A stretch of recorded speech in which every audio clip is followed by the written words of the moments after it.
Studies இது உங்கள் சுகன்யா. இன்னைக்கு நம்ம பார்க்க போறது என்னன்னா ஜெய் மெயின்ஸ் ஏப்ரல் செஷன்ஸ்க்கு எல்லாருமே மும்முரமா படிச்சுட்டு இருப்பீங்க. ஸோ பர்டிகுலரா நம்ம இந்த வீடியோ எதுக்கு கொடுத்துருக்கோம் அப்படின்னா, எஸ்பெஷலி இவ்வளோ மார்க்ஸ் இருந்தா இவ்வளோ கொஸ்டின்ஸ் அட்டன் பண்ணா உங்களால என்ஐடியில் சீட்ஸ் வாங்க முடியும் அப்படிங்கிறதா இந்த வீடியோ. ஸோ இந்த வீடியோவை ஸ்கிப் பண்ணாம பாருங்க. அதுக்கு முன்னாடி என்னோட சேனல் பிடிச்சிருந்தா கண்டிப்பா லைக் பண்ணி ஷேர் பண்ணுங்க, தெரியாதவங்க தெரிஞ்சுக்கிட்டும் சப்ஸ்கிரைப் பண்ணுங்க. பக்கத்தில் இருக்க பெல் ஐக்கான் பட்டனை கிளிக் பண்ணும்போது என்னோட நோட்டிஃபிகேஷன்ஸ் எல்லாமே உங்களோட மொபைலுக்கு ஈஸியாக வரும். இப்போ பார்த்தீங்கன்னா ஜெய் மெயின்ஸ் ஜான் செஷன் வந்து எவ்வளோ பேர் எக்ஸாம்ஸ் எழுதினாங்க அப்படின்னு பார்த்தீங்கன்னா கிட்டத்தட்ட 12,58,000 பேர் எக்ஸாம் எழுதுறாங்க. எத்தனை நாள் எக்ஸாம் நடந்தது அப்படின்னு பார்த்தீங்கன்னா 5 நாட்கள் எக்ஸாம் நடந்தது. அது ஜான் 22, 23, 24 அது மட்டும் இல்லாமல் 28, 29 5 நாட்கள் எக்ஸாம் நடந்தது. கிட்டத்தட்ட 95% ஆஃப் ஸ்டூடெண்ட்ஸ் வந்து இந்த எக்ஸாம்ஸ் எழுதினாங்க. என்ன பேப்பர் அப்படின்னு பார்த்தீங்கன்னா பிடெக்கு உண்டான எக்ஸாம் வந்து எழுதினாங்க. பேப்பர் 1 எக்ஸாம் எழுதினாங்க. சரி, இதில் வந்து கிட்டத்தட்ட 10 ஷிஃப்ட் எக்ஸாம் எழுதினாங்க. அந்த 10 ஷிஃப்ட்லையுமே உங்களுக்கு எந்தெந்த ஷிஃப்ட்லாம் டிஃபிகல்ட்டி லெவல்ஸ் ஜாஸ்தி இருந்தது, எந்தெந்த ஷிஃப்ட்டுக்கு மாடரேட்டாக இருந்தது அப்படிங்கிறது எல்லாமே நம்ம இந்த வீடியோவில் கொடுத்துருக்கோம். ஸோ செக் பண்ணி பார்க்கலாம். ஃபர்ஸ்ட் இந்த ஷிஃப்ட்ஸ் எல்லாம் வந்து உங்களுக்கு வந்து டிஃபிகல்ட்டாகவும், இந்த ஷிஃப்ட் வந்து மாடரேட்டாகவும், இந்த ஷிஃப்ட் வந்து ஈஸியாகவும் இருந்தது. சரிங்களா? சரி, இந்த ஜான் செஷன்ஸில் இந்த 10 ஷிஃப்ட் எக்ஸாம் எழுதினாங்க. இந்த 10 ஷிஃப்டில் எவ்வளோ மார்க்ஸ் இருந்ததுன்னா உங்களுக்கு பர்சன்டேஜ் இந்த பர்சன்டேஜ் வந்தது அப்படிங்கிறது நமக்கு கொடுத்துருக்கோம். பார்த்தீங்கன்னா உங்களுக்கு 22 ஃபர்ஸ்ட் ஷிஃப்ட்டும் அதே மாதிரி 28 ஃபர்ஸ்ட் ஷிஃப்ட்டும் ஓவர் டிஃபிகல்ட்டாக இருந்தது அப்படின்னு ஸ்டூடெண்ட்ஸ் வந்து சொல்லியிருந்தாங்க. அதில் வந்து 99.9% வரும்னா உங்களுக்கு எவ்வளோ மார்க்ஸ் வரும் அப்படிங்கிறத இங்கே நோட்டீஸ் பண்ணியிருக்கோம். ஸோ செக் பண்ணி பாருங்கள். அதுக்கடுத்து 99.8, 99.5, அதுக்கடுத்து வந்து 99.4, அதுக்கடுத்து 99.3, அதுக்கடுத்து 99.2, அதுக்கடுத்து 99.1, அதுக்கடுத்து 99. ஸோ 99% வரணும் அப்படின்னு நீங்கள் ஆசைப்பட்டீங்கன்னா கண்டிப்பாக இந்த மார்க்ஸ் இருந்ததுன்னா உங்களுக்கு பாசிபிலிட்டிஸ் இருக்குது அப்படிங்கிறத நம்ம சொல்லலாம். ஸோ இந்த மார்க்ஸ்னால் இவ்வளோ மார்க்ஸ் வருமா அப்படின்னா கண்டிப்பாக அப்ராக்சிமேட்டாக உங்களுக்கு இந்த மார்க்ஸ் எடுக்கிறதுக்கு வாய்ப்புகள் அதிகமாக பார்த்துக்கோங்க. அதுக்கு அடுத்து வந்து 98.5க்கு எவ்வளோ பர்சன்டேஜ் அப்படிங்கிறத கொடுத்துருக்கோம். ஸோ டிஃபிகல்ட்டி ஷிஃப்டாக இருந்தால் எப்படி இருக்கும், மாடரேட் ஷிஃப்டாக எப்படி இருக்கும், ஈஸியான ஷிஃப்டாக இருந்தால் எவ்வளோ மார்க்ஸ் அது இருக்குங்கிறத நம்ம கொடுத்துருக்கோம். செக் பண்ணி பாருங்கள். அதுக்கடுத்து 98, அதுக்கடுத்து 97.5, அதுக்கடுத்து வந்து 97, அதுக்கடுத்து 96.5, 96, அதுக்கடுத்து 95.5, அதுக்கடுத்து 95, அதுக்கடுத்து 94, 93, 92, 91, 90. ஸோ பர்டிகுலராக உங்களுக்கு வந்து 90% இருந்து உங்களுக்கு 99.9% வரைக்கும் உங்களுக்கு எவ்வளோ மார்க்ஸ் இருந்தால் இந்த பர்சன்டேஜ் வரும் அப்படிங்கிறத நமக்கு கொடுத்துருக்கோம். இதில் எல்லாமே உங்களுக்கு டோட்டல் மார்க்ஸ். ஸோ உங்களுக்கு வந்து அப்ராக்சிமேட்டாக இப்போ ஏப்ரல் செஷன்ஸ் நீங்கள் எக்ஸாம் எழுதுறீங்க அப்படின்னா உங்களுக்கு வந்து பேப்பரோட டிஃபிகல்ட்டி லெவலை பொறுத்து நம்ம வந்து இங்கே பிரித்து வச்சுருக்கோம். ஸோ உங்களுக்கு எவ்வளோ பர்சன்டேஜ் வரும் அப்படின்னா உங்களுக்கு இவ்வளோ மார்க்ஸ் இருந்ததுன்னா இவ்வளோ பர்சன்டேஜ் வரும் அப்படிங்கிறத கொடுத்துருக்கோம். ஸோ நீங்கள் வந்து உங்களோட பேப்பர் வந்து ரொம்ப ஈஸியாக இருந்ததுன்னா ஹையஸ்ட் மார்க்கும், உங்களோட பேப்பர் வந்து ரொம்ப டிஃபிகல்ட்டாக இருந்ததுன்னா லோவஸ்ட் மார்க்கும் நம்ம கொடுத்துருக்கோம். ஸோ நீங்கள் பர்டிகுலராக ஒரு 99% வாங்கணும் அப்படின்னா பாருங்கள், உங்களுக்கு வந்து டிஃபிகல்ட்டாக இருந்தால் உங்களுக்கு வந்து 148 எபோவும், அதே மாதிரி ஈஸியாக இருந்தால் 175 எபோவும் 99% வருது. மார்க்ஸ் தான் உங்களுக்கு ஏப்ரல் செஷன்ஸுக்கும் வருமா அப்படின்னா கண்டிப்பாக இதை விட உங்களுக்கு 5 மார்க்ஸ் இல்லைன்னா ஒரு 10 மார்க்ஸ் இன்க்ரீஸ் ஆகிறதுக்கு தான் வாய்ப்புகள் இருக்குது. என்ன காரணம் அப்படின்னு கேட்டிங்கன்னா ஒவ்வொரு வருஷமும் உங்களுக்கு ஜான் செஷனை தாண்டி ஏப்ரல் செஷன்ஸில் எழுதுகிற மாணவர்கள் வந்து அதிகமாக இருப்பாங்க. அது இல்லாமல் கொஞ்சம் நல்லா ப்ரிப்பேர் பண்ணியிருப்பாங்க. அதனால் உங்களுக்கு இந்த ஜான் செஷனை காட்டிலும் உங்களுக்கு ஏப்ரல் செஷன்ஸில் ஒரு 5 to 10 மார்க்ஸ் வந்து இன்க்ரீஸ் ஆகிறதுக்கு தான் வாய்ப்புகள் இருக்குது. அதே மாதிரி உங்களுக்கு அப்ராக்சிமேட்டாக ஒரு 95%க்கு உங்களுக்கு எவ்வளோ மார்க்ஸ் வேணும் அப்படிங்கிறத செக் பண்ணுங்கள். பேப்பர் வந்து ஈஸியாக இருந்தால் 121, பேப்பர் டிஃபிகல்ட்டாக இருந்தால் 96 மார்க்ஸும். இது வந்து ஜான் செஷன்ஸில் எடுத்த மார்க். சரிங்களா?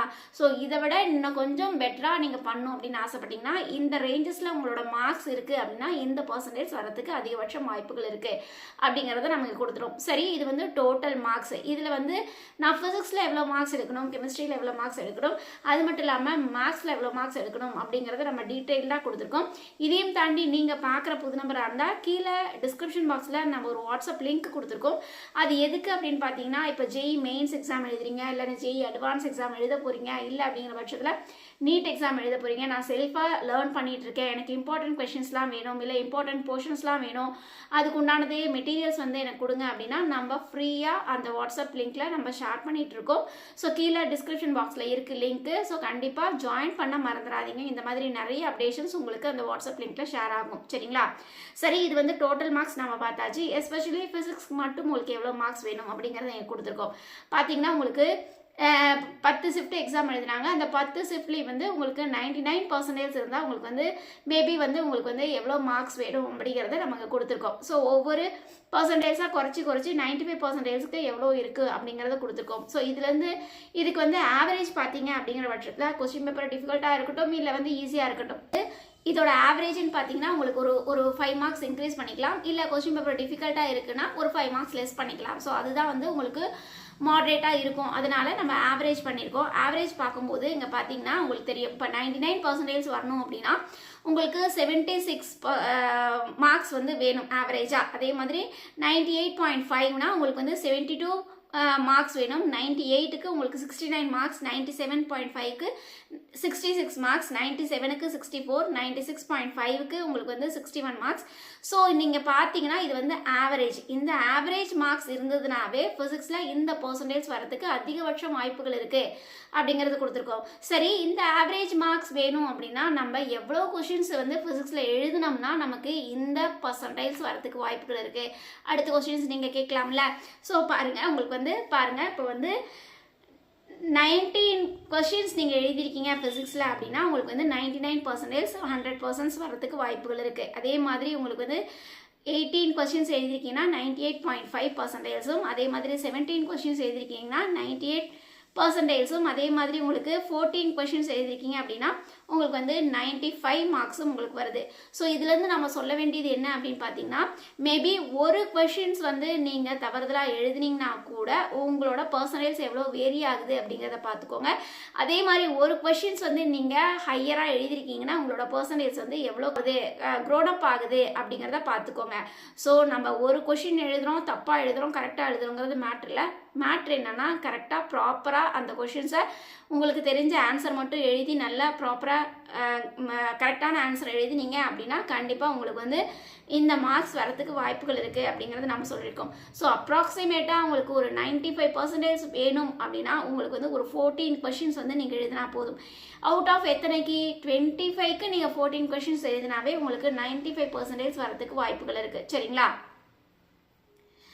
அதுக்கடுத்து இதே மாதிரி உங்களுக்கு வந்து கெமிஸ்ட்ரியை பொறுத்த வரைக்கும் உங்களுக்கு வந்து ஒவ்வொரு ஷிஃப்ட்டுக்கும் 10 ஷிஃப்ட்டுக்கும் எவ்வளோ பர்சன்டேஜ் இருக்குது அப்படிங்கிறத நம்ம கொடுத்துருக்கோம். இதில் வந்து ஆவரேஜ்னு பார்த்தீங்கன்னா இங்கே கொடுத்துருக்காங்க பாருங்கள். உங்களுக்கு வந்து 99% வரணும்னா உங்களுக்கு அப்ராக்சிமேட்டாக ஒரு 70 மார்க்ஸ், அதே மாதிரி 98.5னா உங்களுக்கு 65 மார்க்ஸ்.